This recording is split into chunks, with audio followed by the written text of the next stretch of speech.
Hello and welcome back to the channel, welcome back to the vlog, welcome back to the car, welcome back to Cornwall, welcome back to spring. It is a cloudy day in spring. Not too bad. It rained earlier, but it's fairly dry now. The car is a little wet because I live in a frost hollow and it does take time. It takes time for this thing to dry, especially if I just leave it outside. But we are on the road again instead of being in the living room, which is nice. It's a refreshing change. And if you're new to the channel and haven't seen England, merry old England, well, here it is, just kind of cruising around. But I was thinking about the channel.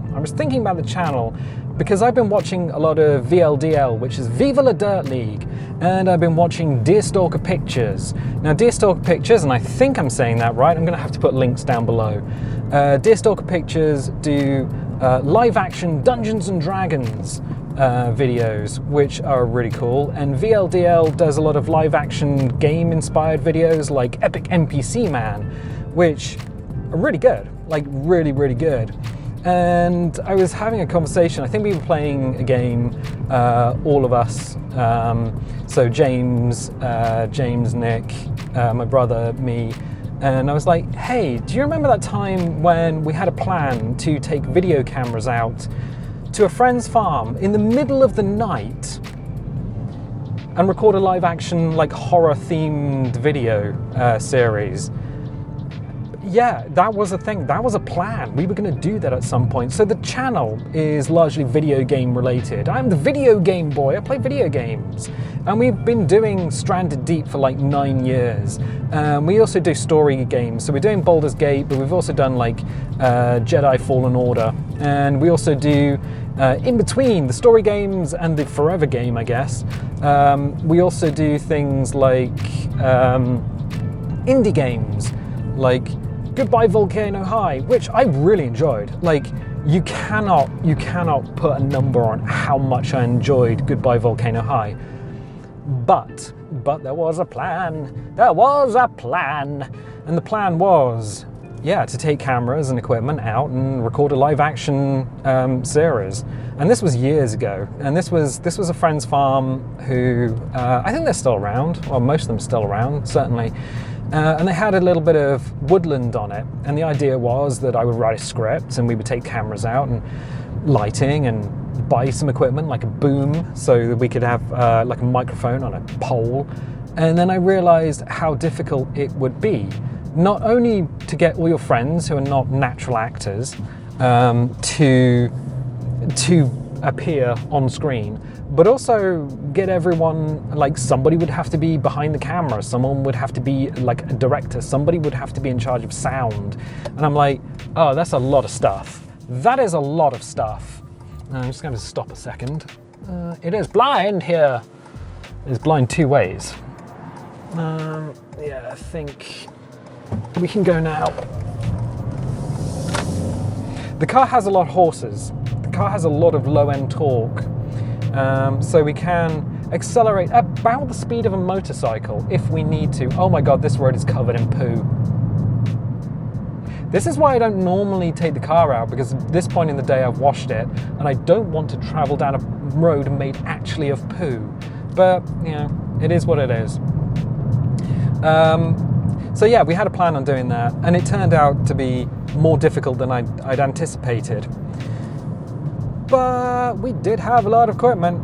Like, I'm big into photography, so I had a couple of DSLRs that could do video, and eventually I bought a GoPro, specifically that GoPro over there, so the one attached to the windshield. That was bought for the channel. And then I got the chocolate bar recorder, and the first live action series that we did do was Snack Time. That was a different farm with a different, well, that was Nick. Nick was living on a farm at the time. And so what we did is, James and Chantel, they were living fairly close by. They've moved now, but they were living fairly close by. And I rode a motorbike at the time. I didn't have a car. James rode a motorbike and he didn't have a car, but Chantel had a car, and that was good because she would come over to me with James, and we would throw all of the lighting gear, because I had studio lights, still have studio lights. They're the big ones with the big screw-in bulbs. They get real hot. Had a couple of those, had the DSLRs, had the chocolate bar recorder, bought the GoPro, and we ended up in a barn eating food. Some of the food I brought along, and some of the food James brought along, and some of it was okay. Where is this lad going? Okay, stopping, I guess. Yeah, I'm waiting for his mate. Neat. Yeah, so I would tend to get all the expired stuff, and James would tend to get all the weird stuff. I think that's kind of how it went. And then we did a couple of hot chili challenges, where we would eat something spicy and then take some shots with an air rifle, little pellet gun. And that was something that we did a couple of times. We did it with chilies, actual proper chilies, and then we did it with Dave's Gourmet Naga Jolika ghost chili sauce, which was about 600,000 Scovilles. And what you didn't see and what I saw was that Nick poured out the first spoon and gave me a dessert spoon of the stuff, and everyone else had a teaspoon of the stuff. That wasn't good. That wasn't good. It goes in hot and it comes out hot. I can tell you that from personal experience. But yeah, that was fun. That was actually fun, because we would turn up in the barn, set the studio lights up, and we would have, I can't remember which camera, I think the K30. I had a camera pointed at the food itself, and then we would have two other cameras, one wide, which we would talk into, and that might have been the GoPro, and then another one off to one side that that if we needed to cut, what you do is you switch from one camera to another and you just hide the cut. So if something says anything like inappropriate, not that they would, but if that happened, what you could do is like, oh, in the edit, just cut that out. And that's kind of where I started learning things like color correction as well, because unlike recording a video game, when you're the video game boy recording videos of gameplay, you don't have to worry about certain things. You don't have to worry about lighting, and oh, it's a pheasant. All right. You don't have to worry about lighting. You don't have to worry about color correction. You don't even really need to worry about audio recording, because it's all done in the game. You just need your own microphone on top of that. But, as soon as you start recording live action stuff, yeah, you need more light than you think you do. We had 2 studio lights, and honestly, that might not have even been enough. These days when I've been doing vlogs in the living room, I've got like an LED strip above my head, and then like an LED work light in front of me. So I've got 2 lights, but knowing where to put the lights, not just having them, is also super important. So yeah, I started learning color and color grading and stuff, and creating my own LUTs, lumetri profiles for the cameras, because otherwise you would see everything that's super cold or super warm, and it's not great. It's not like super good. If everyone's, I'll let this lad go. So it's not super good if everything is like nuclear peach or mint green. You've got to try and make it match what you see in the real world in terms of color. And not all cameras record in the same way. Not all cameras record color in the same way. My big Pentax, the K1, actually does a really good job of recording video. I did the last snack time video that I put up on the channel was the Valentine's Day one with the muffins. Valentine muffin time, and that was recorded with the K1, and I basically did no color correction with that. But back when we were on the farm, had to learn all about that. Had to learn all about how to record video, audio. Audio was the next big thing. How to process audio, because you need to run it through a graphic equalizer and get it all, sounding right. That was a huge thing. So we did that for a while. We did snack time for a while, eating weird foods. That was okay, but then Nick moved away, so the farm was no longer accessible. And on top of that, James and Chantel moved. They've moved a couple of times since, and everyone just kind of drifted further and further apart. So we still keep in contact with each other on things like Discord, and go and visit each other every now and again. But yeah, there's I think it's Nick's 40 miles away and James is 10, and just the logistics of getting everyone in the same room at the same time is hard. James now works morning shift in a bakery, and Nick works a night shift, and I work a 9 to 5. What a way to make a living. So just like the physics of time is also working against us, not only the distance. But the next thing we did that was live action, was Dungeons and Dragons. Oh, Dungeons and Dragons. I enjoyed it, but it was a pain in my ass. Like the sort of pain in your ass you don't realize that there is a pain in your ass until you stand up and you go, ooh, I wish I hadn't have stood up, because that pain in my ass is actually a lot sharper than I thought it was going to be. You know, that kind of pain in your ass. So the idea was that we would record Dungeons and Dragons, and I said to everyone, look, get in on Mumble, get in on Discord, but, because I know people are kind of shy about how they look on camera, I'll just take photographs of it, or send me a photograph, and we'll just have a thumbnail of you on an overlay. You don't need to appear on our camera as we do Dungeons and Dragons. And this was during lockdown. This was during the Pandini, back in 2020, I think. And we did about 30 episodes. Oh my God. Okay, what is going on here? I do not know. And now we have a tourist. Okay, cool. Let's see if we can squeeze on through. There we go. Winnebago. It's always fun, like driving towards Winnebago on the North Coast Road, because it's a single track road that runs along the top of the North Cliffs. And you come around a blind corner and there is just a giant, like German camper, the size of a tour bus, right in front of you. And you're like, oh, one of us is going to have to drive off into the sea. I wonder who that's going to be. Let's see if we can get around this lad. There we go. Car's not happy with going back, but that's fine. Yeah, so we did Dungeons and Dragons, and that was live action, and I got a couple of big old LED lights because I was like, well, I don't really want the big studio lights that we've got, because they were hot, and I didn't want to sit for an hour underneath studio lights. So I got a couple of LED strips. One worked really well. The other one went on for 20 minutes and then just turned off. And I never got to the bottom of why that was. But yeah, that was a fun thing. It was playing D&D. There were two cameras. There was one right in front of my face within touching distance, which is not where you want a camera to be, because it's not a very flattering angle. You end up with a wide angle lens on, and you just look a little bit weird, just a little bit not quite yourself. And then there was one from about the coffee table in the living room, sort of going back towards the computer and all the stuff that was there, so you could actually see the setup in the wider angle. And eventually I did things like include maps. We did maps, map overlays and things.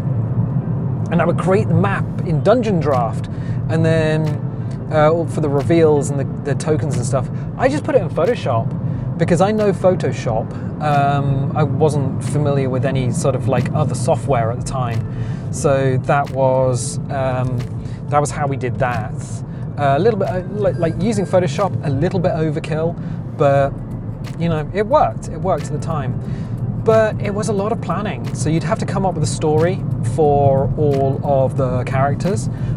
You'd have to record it. You would have to edit it. So you would have to spend a lot of time on the audio. Was the one thing that really took time, because James and Chantal, they were in the same room, and Chantal uses a headset mic, but her microphone picks up absolutely everything. So she would key her mic ready to talk, and then James would talk, and so you'd have James through Chantal's mic, but there would be a delay. There would be a slight delay, so you'd hear James twice with like a half-second delay, and it's like, oh, this isn't good. This isn't good. So I'd have to go through Chantal's audio and manually cut out all the bits when James was talking, and then the same thing for James's audio, because yeah, they were in the same room, and that was well, we're not going to crash into anything, my dude. There's the collision sensor, and the car's like, you're going to crash into something. I'm like, mate, no, I'm not. I don't know why they've put road humps here. Sleeping policeman. It seems a little bit not good. All right, well, cool. And I love this house in here. You can't see it, but I love it. I really want to buy a house. I want to buy a house, but they won't give me a mortgage from any more than 80k unless I have a girlfriend. They're like, oh, like literally a mortgage advisor said to me, hey, if you want a mortgage, get a girlfriend. And I'm like, oh, would you like to be my girlfriend? She's like, no. All right, well, it's the way of late stage capitalism. Something with a nice garden, something with a gravel driveway, and like a box hedge. You know, the nice smell of box hedge in the summer. I don't know. But anyway, yeah, we were doing D&D. So yeah, there was an awful lot of time spent just doing stuff with the audio. My brother's audio was fine, Nick's audio was fine because they were in a room, and because I recorded all the tracks separately, I could just adjust them so everyone was about the same level. What would happen though is we would get into, like, the videos were only about an hour long. And for D&D, that seems short until you watch Viva La Dirt League's D&D, which is about half-hour video. So their video series is shorter, but they record for longer, if you know what I mean. So yeah, that was something we did. So it was an hour long. The sessions were about an hour long, but they were longer. So we would go on longer because somebody would be like, oh, I want to buy some rope. How much is rope? And then you'd have to flick through the player's handbook to find the page where it says, now buy rope. This is how much like rope costs. It's like, oh, 5 gold pieces or a gold piece or something. And somebody else would be like, I want to buy a dagger. All right, we'll have to flick through the handbook and see where that is then. Oh, what does this skill do? And I'm like, mate, have you not read? Ah, okay, cool. So yeah, there was a lot of that. So anytime we got bogged down reading the rule books, the camera would just cut to a different camera, and I would just take all of that footage and just bin it, because people don't want to see that bit. People don't want to see the bit where we're just struggling to read the rules. But as much of a pain in the ass as that was, and coming up with the story was like, if I was doing one bit, coming up with the story, being Dungeon Master, that's one bit. Recording and editing, that's another bit. Like editing, encoding and uploading, that's another bit. If I was just doing one of these bits, that would have been fine. But not all of it, not by myself. That was too much. But I have been thinking, wouldn't it be nice to run a Cybernet game? Cybernet, which is a game by Mongoose Publishing, is a version of Cyberpunk 2020 by R. Talsarian Games, which you may know as Cyberpunk 2077 by the people who did The Witcher 3. I can't remember. I was like, what is the channel? Who made it? I can't remember, but I'm driving, so I'm not going to look it up. Yeah, so they made The Witcher 3. They also made Cyberpunk, the video game, which was based on a pen and paper game by R. Talsarian Games, which is Cyberpunk 2020. They changed the number because we were already at 2020 by the time the game came out. But there is another version, and it's by Mongoose Publishing. It's called Cybernet, and instead of a bunch of really weird rules, which is what Cyberpunk's rule set is bonkers. It's so crazily difficult to follow that it's just kind of a little bit tricky. Let's go around this person because I don't think they know where they're going. So it's a little bit tricky to follow. Cybernet is a D20 system based on Wizards of the Coast rules, and it's very easy to follow if you know D20 games. But I had to rewrite almost all of the rules because things like hacking would take so long. It's like another game within a game, that I just made fast rules for things like hacking and things like if you got a fixer in the party, just fast rules for all of the other characters who weren't just your basic soldier type. And that worked quite well. And it works quite well because the DM basically is like, you need to roll this, roll it. You need to do this, do it. And there's no maps. You don't use maps. It's theatre of the mind. So it's a lot easier in that respect. You do have to still come up with a story. And if you were recording it, you'd have to come up with all of you'd have to clean all the audio and everything. And it's a whole pain in the butt. But if you're running a game with people who don't know how to play D&D, taking control and actually saying, now roll perception, now roll intimidation, just telling them to do that is much better. The other thing that you can do, which is from the vampire rule set, take that instead of D&D, the D&D system, is for gold and currency, just give your party a wealth value. Instead of saying, oh, I want to buy this spoon, they don't have to buy a spoon. They don't have to, well, they buy a spoon, but what they don't have to do is work out how much money the spoon is, because the party has a wealth value. It's just like, yeah, we're wealthy enough to buy a spoon. You get the spoon from the shop, and that's fine. But they're like, oh, we want to buy an anti-aircraft cannon. Oh, well, okay, your wealth value is too low. You can't buy an anti-aircraft cannon. That's not going to happen. So yeah, just giving them a wealth value instead of like a bunch of gold or credits or currency might be a better way of doing that to keep it all fast and speedy. Let's see, we've got a van following us. I'll do that time in a van. So yeah, let's do this. I'm gonna do this and get into a parking bay. There we go. I was worried that the guy would go right up my butt. Almost. Almost. We'll just sort ourselves out because I think we're kind of between lines. My favourite time in a car park was when I was going to reverse into a space, and then somebody who was following decided to try and go between me and the space that I was reversing into because they really wanted to get past the car, and I was like, what? Where did you learn how to drive? Did you get your license from a box of cornflakes? Turns out a lot of people do just get their driving license from a box of cornflakes. It's a bit weird. But yeah, so there has been a lot of like live action stuff on the channel. It never does very well, that's the problem. Like YouTube's like, oh, Dungeons and Dragons, that's popular. Have 5 views. I'm like, oh.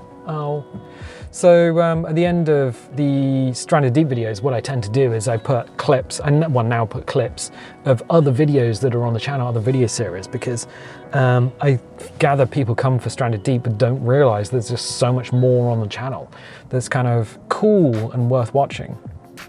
Anyway, we're at our destination, which is Sainsbury's in Penzance.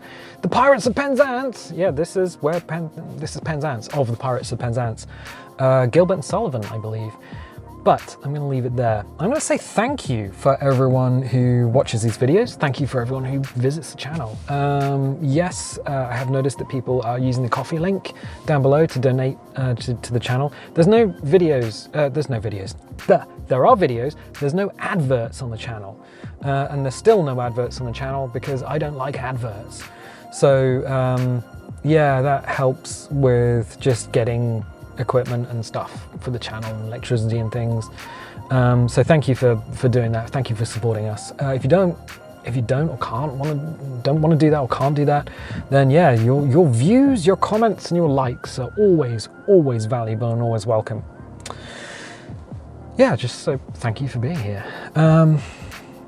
Cool, I hope any of that made sense. It's the first time back in the car for a while. I'll tell you what, I'll catch you next time.